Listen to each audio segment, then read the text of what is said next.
Nazir Sukkur police जे मुबैना तशद्दुद में मारिजी वियल मोहम्मद उमर नापिर जो क़त्ल case SHO ऐं 2 सिपाहियुनि समेत 5 जवाबदारनि मथां दाख़िल कयो वियो आहे। तफ़सील ॾई रहियो आहे इनायत भट्टी। जी इनायत।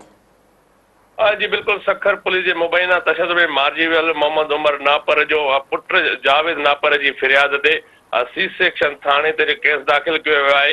FIR में SHO इंस्पेक्टर अब्दुल हफीज़ चाचड़, सिपाही वाहिद जाकिरियानी ऐं सिपाही रफ़ीक चाचड़ ऐं 2 प्राइवेट माण्हुनि गुलाम मुस्तफ़ा नापर ऐं कामरान नापर मथां केस दाख़िल थियो आहे।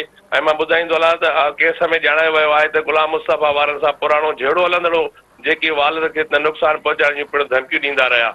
1 अक्टूबर ते थर्मल पावर हाउस भरिसां हिक कार में SHO दुबर अब्दुल हफीज़ चाचड़, 2 सिपाही वाहिद जाकिरियानी रफ़ीक चाचड़ आया, जिन सां जवाबदार गुलाम मुस्तफ़ा ऐं कामरान नापर वारा गॾु आहे।